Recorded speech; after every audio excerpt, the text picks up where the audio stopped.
अस्सलाम वालेकुम एवरीवन। इस वक्त हम पढ़ रहे हैं सेकंड ईयर बैंकिंग, और सेकंड ईयर बैंकिंग में हम पढ़ रहे हैं bill of exchange. Bill of exchange क्या होता है जी? बिल ऑफ एक्सचेंज एक क्रेडिट इंस्ट्रूमेंट होता है जो कि क्रेडिट ट्रांजैक्शन में दुनिया में दूसरे नंबर पर इस्तेमाल किया जाता है। ठीक है जी, पूरी दुनिया में जो भी क्रेडिट इंस्ट्रूमेंट्स इस्तेमाल होते हैं उसमें दूसरे नंबर पर बिल ऑफ एक्सचेंज इस्तेमाल किया जाता है। चेक के बाद बिल ऑफ एक्सचेंज इस्तेमाल सबसे ज्यादा होता है। A bill of exchange is a written acknowledgement of debts. It is written by credit, ठीक है जी, it is written by the credit and accepted by the debtor. ठीक है जी, it is written by the creditor and accepted by the debtor. ये उधार देने वाला लिखता है और उधार लेने वाला इसको कबूल करता है। इसमें हुक्म दिया जाता है कि भाई फला तारीख को मैं आपको पेमेंट करूंगा, और जब सामने वाला उसको एक्सेप्ट कर ले तो ये बिल ऑफ एक्सचेंज बन जाता है। Section 5 of the Act defined bill of exchange as an instrument in writing containing an unconditional order signed by the makers directing a certain person to pay a certain sum of money only to or to the order of a certain person or to the bearer of the instrument. इसमें क्या होता है? इसमें हुक्मनामा दिया जाता है और वो हुक्मराना अनकंडीशनल होता है। अनकंडीशनल का मतलब क्या होता है? वो गैर मशरूत होता है, साइंड बाय द मेकर, और उसको साइन कौन करता है? मेकर साइन करता है। डायरेक्टिंग द सर्टेन पर्सन, जो एक खास बंदे को डायरेक्ट कर रहा होता है, टू पे a certain sum of money, कि एक खास सम ऑफ मनी आपको पे करना है। ठीक है जी, और to the order of a certain person, और किसी और के ऑर्डर पर, to the bearer of the instrument, जिसके हाथ में ये बिल ऑफ एक्सचेंज है, आपको उसको पेमेंट करनी होगी। तो ये क्या है होता है कि जब वो उधार लेते हैं तो उधार लेने के बाद एक बिल ऑफ एक्सचेंज दिया जाता है। देखें, जब आप किसी से उधार लेंगे या देंगे तो आपको कोई ना कोई सबूत देना होगा। ठीक है जी, कि भाई मैं फला बंदे को उधार ले रहा हूँ या दे रहा हूँ, तो फिर उसके अंदर एक सबूत का होना बहुत जरूरी है। ठीक है जी, क्योंकि अगर कल को बंदा मुकर जाए कि भाई मैंने तो उधार ही लिया आपसे, और इस तरह की अगर बात हो जाए, तो उससे बेहतर ये है कि आप क्या करें, कोई ना कोई प्रूफ जरूर रखें। Now kinds of bill of exchange में सबसे पहला है इनलैंड बिल। इनलैंड बिल क्या होता है जी? A bill of exchange which is drawn in a country and is payable anywhere in the same is called inland bill। कि भाई जो किसी भी मुल्क में बने और जिस मुल्क में बना उसी मुल्क में उसकी पेमेंट भी होनी है। ठीक है,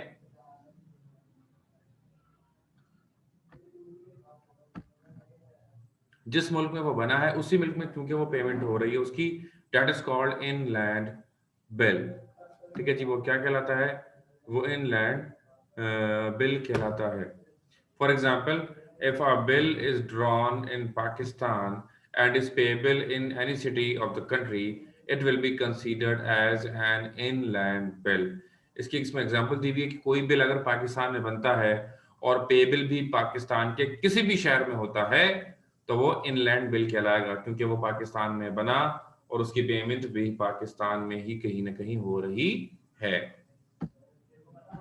ठीक है जी, now the next is foreign bill. Foreign bill क्या होता है? It is a bill drawn in one country but it is payable in any other country. ये एक ऐसा बिल होता है जो एक मुल्क में बनता है, लेकिन ये इसकी पेमेंट कहाँ होती है? इसकी पेमेंट किसी दूसरे मुल्क में हो रही होती है। तो एक मुल्क में बना लेकिन इसकी पेमेंट किसी दूसरे मुल्क में हो रही होती है। तो ये बिल कौन सा होता है? ये फॉरेन बिल होता है। This type of bill of exchange is called foreign bill, और इस तरह के बिल क्या कहलाते हैं? फॉरेन बिल कहलाते हैं। For example, it has been drawn For example, it has been drawn by a businessman in Pakistan in the name of other businessmen living in Japan। अगर पाकिस्तान के अंदर कोई बिल ऑफ एक्सचेंज बनता है जो उस बंदे को दिया जा रहा है जो कि जापान में रहता है, तो इस बिल को क्या कहेंगे? इस बिल को जो है वो फॉरेन बिल कहेंगे, क्योंकि बन तो पाकिस्तान में रहा है लेकिन इसकी पेमेंट पाकिस्तान में नहीं हो रही है, इसकी पेमेंट किसी और शहर में, किसी और मुल्क में हो रही है। जब एक मुल्क में बना और दूसरे किसी मुल्क में पेमेंट होगी तो वो फॉरेन बिल कहलाता है। ठीक है जी, तीसरा है जी commercial bill. A bill which is drawn for business purposes is called a commercial bill. एक बिल जो कि बिजनेस पर्पसेस के लिए बनाया जाता है उसे कमर्शियल बिल कहा जाता है। Sometimes a businessman does not pay in cash but issues a bill which is payable in some future date. कभी कभी क्या होता है कि एक ऐसा बिल बनाया जाता है जो फॉरेन कैश नहीं होता बल्कि उसमें कुछ टाइम ज्यादा होता है। ठीक है जी, such type of bill is called commercial bill. तो ऐसा बिल जिसमें जरा ड्यूरेशन जो है वो ज्यादा होता है, ऐसा बिल जिसमें ड्यूरेशन ज्यादा होता है वो क्या होता है? वो कहलाता है कमर्शियल बिल। ठीक है जी, वो बिजनेस के लिए पैसे को इस्तेमाल करते हैं, बिजनेस के अंदर पैसे को यूटिलाइज करते हैं। Now the next is accommodation bill. Again, accommodation bill is a bill whereof the acceptor, according to the terms of the instrument, stands as a surety for some other person who may or may not be party thereto. Accommodation bill क्या होता है कि अगर मैं किसी का accommodation bill दे रहा हूँ तो मैं उस बिल का पार्टी हूँ, जरूरी नहीं है, लेकिन मेरी वैल्यू क्या है, मेरी अहमियत क्या है? मेरी अहमियत ये है कि मैं जमानती के तौर पर, उधार किसी और ने लिया लेकिन मैं जमानती के तौर पर किसी के लिए हेल्प कर रहा हूँ, किसी को दे रहा हूँ पैसे और कोई और पैसे ले रहा है, लेकिन मैं उसका एक श्योरिटी बना हुआ हूँ, एक गारंटर बना हुआ हूँ। तो ठीक है जी, ये इसका मतलब। Next is time bill. These are such type of bills which are payable on demand on some specified dates. These specified dates may be present or future. Time bill क्या होता है? जो एक मखसूस तारीख को वाजिबुल अदा हो जाता है, जो एक मखसूस तारीख को वाजिबुल अदा हो जाता है। एक तो उसकी ये खास बात है, दूसरी इसकी खास बात क्या है कि वो भाई किसी भी मखसूस तारीख को होगा ना, तो वो प्रेजेंट की भी हो सकती है, नहीं कि आज कल परसों, बहुत ही करीब की भी हो सकती है और बहुत दूर की भी हो सकती है, क्योंकि इसमें कोई भी प्राइस रखी जा सकती है, कोई भी कीमत रखी जा सकती है, कोई भी डेट रखी जा सकती है। तो इसमें क्या होता है भाई कि डेट अपने हिसाब से रख दी जाती है और डेट अमूमन ज्यादा ही कुछ एक्स्ट्रा ऑर्डिनरी लेट होती है और फ्यूचर डेट की होती है। Now the next is demand bill. Demand bill क्या होता है? The bill which are payable on demand are called demand bills. Demand bills क्या होते हैं? डिमांड बिल्स वो होते हैं जो एक किसी भी वक्त आप उसकी पेमेंट मांग सकते हैं। ठीक है जी, किसी भी वक्त उसकी पेमेंट आप मांग सकते हैं। उसमें ऐसा नहीं होता कि भाई कल देना है या परसों देना है या किस दिन देना है। जो रिसीवर है, जो पेमेंट रिसीव करेगा, वो किसी भी दिन आपसे पेमेंट मांग लेगा, और जिस दिन कोई भी बंदा आपसे पेमेंट मांगेगा आपको पेमेंट उसी दिन देनी होगी। तो टाइम बिल और डिमांड बिल में फर्क क्या है? टाइम बिल और डिमांड बिल में बेसिकली फर्क ये है कि टाइम बिल की पेमेंट होती है एक मखसूस टाइम में, जबकि डिमांड बिल की पेमेंट जो होती है वो मखसूस टाइम में नहीं होती, बल्कि किसी भी दिन हो सकती है। ठीक है जी। Next is parties to a bill of exchange. Who are the parties to bill of exchange? ठीक है जी, आइए आपको बताते हैं। सवाल है ये शॉर्ट, 5 नंबर का आता है ये। The parties to bill of exchange are number 1 the drawer who prepares the bill. Number 2, the drawee in whose name the bill has been drawn. The drawee in whose name the bill has been drawn. The drawee in whose name the bill has been drawn. ठीक है जी, इसका मतलब क्या है? Drawer कौन बंदा होता है? जो बिल ऑफ एक्सचेंज को बनाता है। ड्रॉई कौन बंदा होता है? जिसके नाम पर बिल ऑफ एक्सचेंज बनाया जाता है। Pay to whom the bill has to be paid. Bill में जो लिखी हुई रकम है वो जिसे दी जाती है उसे पेई कहा जाता है। 3 बंदे हो गए। ड्रॉवर जो बिल को प्रिपेयर कर रहा है, ड्रॉई जिसके नाम पर हुक्म जारी हो रहा है, जिसको हुक्म दिया जा रहा है, जो बाद में पैसा देने वाला है वो ड्रॉई होता है। यानी उधार अभी ले रहा है तो बाद में पैसा देगा। ड्रॉवर जो भी बना रहा है वो हुक्म देगा, यानी कि अभी पैसा दे रहा है। तो ड्रॉवर को उधार देने वाला, ड्रॉई को उधार लेने वाला और पेई को रकम वसूल करने वाला कहा जाता है। Number 4, the endorsee to whom the bill has been transferred by the way of endorsement by the payee. और इंडोर्सी, कोई भी इंडोर्सी ऑफ एंडोर्समेंट होती है ना, कोई लास्ट क्लास में जो लास्ट लेक्चर आपको दिया वो एंडोर्समेंट से रिलेटेड था। तो उसमें बताया गया कि भाई इसमें एंडोर्समेंट भी पॉसिबल होती है, यानी कि एक बंदे से दूसरे बंदे को इसकी एंडोर्समेंट भी हो सकती है। ट्रांसफर हो सकता है मेरे से किसी और, किसी और से किसी और को हो सकता है। अब इसेंशियल देखें जी, लॉफुली जो भी चीजें होती है, क्योंकि इसमें इंस्ट्रूमेंट्स की जो हमने बात शुरू करी इसमें कानून बीच में आ जाता है। इन तमाम चीज़ों का कानूनी होना बहुत ज़रूरी होता है।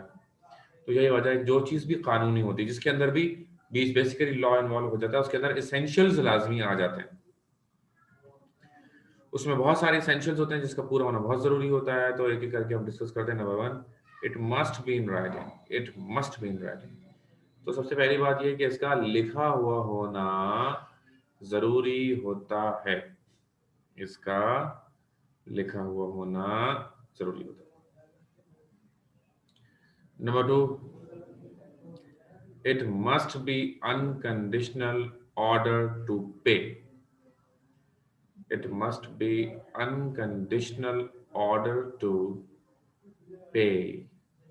ठीक है, यानी ये एक ऐसा अनकंडीशनल ऑर्डर होना चाहिए जिसकी लाजमी पेमेंट हो रही हो। ये एक ऐसा अनकंडीशनल ऑर्डर होना चाहिए जिसकी पेमेंट लाजमी हो रही हो। ठीक है जी, मतलब ऐसा ना हो कि भाई इसको तो पेमेंट होगी नहीं, या कुछ ऐसा नहीं होना चाहिए भाई कि ये शर्त उसमें कोई लगी हुई हो कि भाई ये काम होगा या ऐसा होगा तो हम देंगे और ऐसा होगा तो, यानी कोई शर्त इसमें शामिल नहीं होनी चाहिए। ठीक है जी, ये इसके अंदर बताया गया। ठीक है जी, तो पहला क्या, राइटिंग में होना चाहिए। दूसरा, बगैर किसी शर्त की पेमेंट होगी। इसमें कोई शर्त शामिल नहीं की जा सकती। ठीक है। Number 3, it must be signed by the maker. और इसको मेकर साइन जरूर करेगा। It must be address by one person to another. और ये एड्रेस किससे होगा, एक बंदा दूसरे बंदे को एड्रेस करेगा। इसमें ये भी बहुत जरूरी है। It must be written for some certain sum of money. और इसमें इसमें होगा क्या, इसमें पैसे अदा करने की बात की जाएगी कि भाई क्या दिया जा रहा है, पैसा दिया जा रहा है। ये भी बड़ा इंपॉर्टेंट है कि इसमें पैसे देने की बात की जाएगी। It must be payable on demand और may be on certain date. दोनों बातें इसमें होती हैं, सिर्फ एक लिखी हुई है कि या तो ये किसी खास तारीख को पेमेंट करनी होगी या फिर ऑन डिमांड होगा। ऑन डिमांड मतलब जब चाहे बंदा मांग ले, और जब जो मांगेगा जब उसको पैसे देने होंगे। अच्छा देखें जी, उधार जब लिया जाता है उसमें वादा किया जाता है। क्या वादा किया जाता है कि जो पैसे मैं उधार ले रहा हूं वो पैसे मैं वापसी वक्त पर करूंगा। लेकिन उधार से रिलेटेड कुछ उसूल होते हैं। क्या उसूल होते हैं? मिसाल के तौर पर वादा किया जाता है पैसे वापस करने का। फिर इसमें वादा के बारे में क्या कहा था कि वो वादा ही क्या जो वफा हो जाए, और वो कर्ज ही क्या जो अदा हो जाए। वो वादा ही क्या जो वफा हो जाए, और वो कर्ज ही क्या जो अदा हो जाए। तो उसमें ये बात भी आ जाती है कि भाई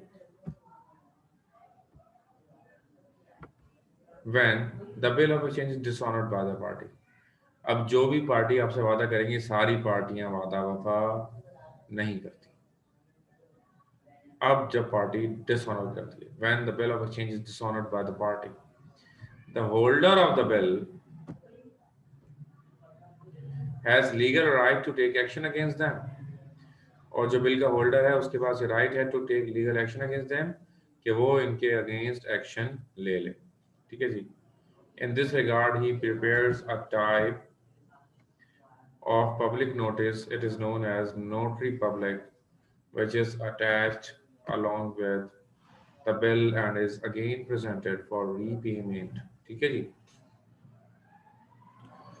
तो भाई जब बिल ऑफ एक्सचेंज डिसऑनर हो जाता है तो होल्डर और जिसके पास वो बिल ऑफ एक्सचेंज होता है, जिसका पैसे लेने थे जिसको, और उसका बिल ऑफ एक्सचेंज डिसऑनर हो गया, वो क्या करता है, उसका लीगल राइट होता है कि भाई जिस बंदे ने वादा खिलाफी कर दी है, वक्त पर जो पेमेंट का वादा किया था उस पर उसने पेमेंट नहीं दी है, तो अब उसके पास हक क्या आ गया कि भाई अच्छा नहीं दिया, अच्छा अब उसके खिलाफ हम क्या करेंगे, उसकी हम सारी लाइनें काट देंगे और हम उसके खिलाफ लीगल एक्शन लेंगे। ठीक है ना।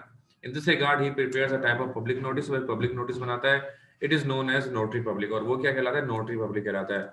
विच is attached along with the bill and is again presented for repayment. और फिर उसको उसके साथ अटैच करके दोबारा प्रेजेंट किया जाता है पेमेंट के लिए। Usually this entry of the bill is made on a separate attached with bill। ठीक है जी, एक सेपरेट पेपर पे होती है जो कि अटैच कर दिया जाता है बिल के साथ। If the payment is not made, that is refused again, then the date of presentation, the reference of the register, with his signature is entered in the notice. This is called noting of the bill. एक notice लगाया जाता है, उसके बाद दोबारा payment के लिए जाते हैं। जब दोबारा नहीं वो पेमेंट करता है तो भाई वो कोर्ट के अंदर एक बात नोट हो जाती है कि भाई ये बला बिल फला बिल ऑफ एक्सचेंज था, इसकी पेमेंट नहीं हुई है, और वो ये सारी बातें डेट के साथ ये सारी बातें रिकॉर्ड कर ली जाती, ठीक है, डेट के साथ ये सारी बातें रिकॉर्ड कर ली जाती हैं ड्यू टू द रीजन कि भाई अच्छा अगर नहीं पेमेंट हुई है तो अब हम क्या करेंगे, इसको हम एक्शन लेंगे। तो ये जो पूरा प्रोसेस है कि भाई फला तारीख को ये डिसऑनर हुआ, इतने बजे ये डिसऑनर हुआ, इसका ये रीजन था डिसऑनर होने का, यानी कि रीजन डिसऑनर क्या होता है, बंदा नहीं है घर पे, घर छोड़ के जा चुका है, मना कर दिया पेमेंट का, नहीं है, पागल हो गया, मर गया, पुलिस ने पकड़ के ले गई, कोई भी रीजन हो सकता है, वो सारी बातें उसमें लिखी जाती है।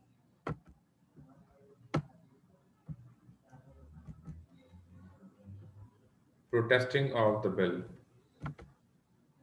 Protesting of the bill. Sometimes, due to refusal of payment, a certificate or document is issued by the notary public. ठीक है जी, containing all the information about the dishonor. This document is known as protest of the bill. Sometimes, due to refusal of payment, a certificate or document is issued by the notary public. कभी कभी ऐसा होता है, हमेशा से नहीं होता, कि जब रिफ्यूजल हो जाता है पेमेंट का और पेमेंट नहीं हो रही होती है, ठीक है, तो एक डॉक्यूमेंट इशू किया जाता है नोटरी पब्लिक के जरिए। नोटरी पब्लिक एक डॉक्यूमेंट इशू करती है containing all the information about the dishonour, जिसके अंदर सारी इंफॉर्मेशन होती है किसकी, डिसऑनर की। तो this document is known as protest of the bill. तो इसको क्या कहते हैं, इसको कहते हैं जी प्रोटेस्ट ऑफ द बिल। अब इसमें क्या होता है, इट कंटेन्स अटेस्टेड कॉपी और बिल, यानी कि ओरिजिनल की जगह फोटो कॉपी इसके अंदर अटेस्ट हो जाती है। Signature of notary public government legal authority. Notary public एक बंदा होता है, एक उसकी लाइसेंस होता है नोटरी पब्लिक का ना, जिस बंदे के पास भी ये होता है तो वो नोटरी पब्लिक कहलाता है। ठीक है जी, तो ये कोई भी बंदा जिसका जो एलएलबी हो वो इसका लाइसेंस खरीद सकता है, उसकी फीस होती है एनुअली, ये रिन्यू भी होता है। तो अक्सर आप नोटरी पब्लिक के ठप्पे लोग लगवाते हैं, the name of the person whose bill was protested, और उस बंदे का नाम लिखा जाता है जिसका बिल प्रोटेस्ट किया गया। The date and the amount of the protest, तारीख लिखी जाती है, अमाउंट लिखा जाता है कि किस अमाउंट के लिए हम एहतजाज कर रहे हैं, कौन सा अमाउंट था, कितना अमाउंट था जो हमें मिलना चाहिए था, जो अभी तक हमें नहीं मिला है। ठीक है जी, the cause of the protest, क्यों प्रोटेस्ट किया जा रहा है, क्यों पेमेंट नहीं हो रही है, क्या रीजन है, वजह क्या है आखिर, ठीक है ना। द रिप्लाई ऑफ द ड्रॉय, अगर जिस बंदे ने पैसा देने था अगर हम उस तक पहुंच गए हैं तो उसका रिप्लाई क्या है, वो क्या स्टैंड लेता है, वो क्या कह रहा है, वो स्ट्रेट फॉरवर्ड दादागिरी दिखा रहा है कि मैं पैसे नहीं दूंगा, वो टाइम मांग रहा है, रीजन क्या है उसके डिसऑनर होने का, वो अगर उसके पास आज पैसे नहीं है तो वो उसका क्या रीजन बता रहा है, ये सारी बातें इसमें आ जाती है। द रिप्लाई ऑफ द ड्रॉय, ठीक है जी, और क्या था इसके अंदर, रिप्लाई ऑफ द ड्रॉय आता है कि क्या उसका रिप्लाई है, ठीक है जी, उसके नजदीक क्या वजह है जो वो नहीं कर रहा, ठीक है जी। The reason of the absence of the drawing and accepted. The reason of the non-payment of the bill. The certificate stamp of the notary public. ये तमाम चीजें उसके साथ लगाई जाती हैं, ठीक है। Renewal and retirement of bill of exchange, एक होता है जी रिन्यूअल और एक होता है retirement of bill of exchange, एक एक करके डिस्कस करेंगे। रिन्यूअल की पहले बात करेंगे। समटाइम्स, कभी कभी, the drawee of the bill is unable to pay the bill on its agreed date or time. In such a situation, the drawee can apply to issue a new bill subject to certain condition after the agreement of the drawer. This issuance of a new bill for some new time is known as the renewal of the bill. After the issuance of the bill, the former is considered to be cancelled, but if the drawee again unable to pay the newly issued bill, the first bill with all its uh, f- former conditions become payable and valid. इसका मतलब क्या, renewal भी क्या मतलब, बहुत अच्छा आसान अल्फाजों में लिखा हुआ है कि भाई एक बिल ऑफ एक्सचेंज था जिसकी आपको पेमेंट करनी थी, फिर हुआ ये कि आप पेमेंट नहीं कर सके, कोई वजह हुई, तो आपने अप्लाई करना है, जिस बंदे ने आपको उधार दिया था उसको आप अप्लाई करेंगे कि भाई मैं किसी मुझे सीरियस वजह से मैं फिलहाल पेमेंट नहीं कर पा रहा हूँ, लेकिन मैं पेमेंट करना चाहता हूँ। तो आप क्या करें, आप मुझ पर मेहरबानी फरमाइए और यह है कि मुझे इजाज़त दीजिए कि मैं अगले महीने आपको पेमेंट करूँगा, और मुझे नया बिल ऑफ एक्सचेंज अगले महीने तक की डेट का इशू कर दीजिए और पुराना कैंसिल कर दीजिए। तो ये हो सकता है रिन्यूअल, अगर वो सामने वाली पार्टी मान जाए तो renewal of the bill of exchange हो सकता है। लेकिन अगर किसी भी सूरत में दोबारा आपने वादा खिलाफी कर दी और दोबारा पेमेंट नहीं दे पाए, तो पुराना बिल दोबारा एक्टिव हो जाएगा और उस बिल की बुनियाद पर भी आप पर केस किया जा सकता है। ठीक है जी।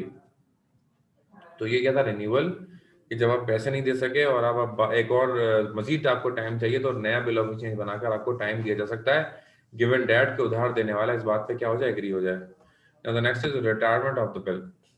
रिटायरमेंट ऑफ द बिल क्या कहता है, sometimes the drawee pays the bill before the agreed date, enjoying the rebate which is provided to him for prepayment of the bill। भाई आपने बिल की पेमेंट देनी 2 साल बाद, आप 1 साल बाद दे रहे हैं, 1 साल पहले दे रहे हैं, तो 1 साल पहले क्योंकि आप पेमेंट दे रहे हैं, आपको देनी थी 2022 में, आप दे 2021 में रहे। अगर आप वक्त से पहले दे रहे हैं तो आपको कुछ बेनिफिट मिलेगा। तो जब किसी भी बिल ऑफ एक्सचेंज की वक्त से पहले पेमेंट की जाए, उसे कहा जाता है retirement of the bill of exchange. जब किसी भी बिल ऑफ एक्सचेंज की पेमेंट वक्त से पहले की जाए तो उसे कहा जाता है retirement of bill of exchange. ठीक है जी। इंशाल्लाह अगले लेक्चर में हम प्रॉमिसरी नोट की बात करेंगे। जब तक के लिए अपना बहुत ख्याल रखिएगा। अल्लाह।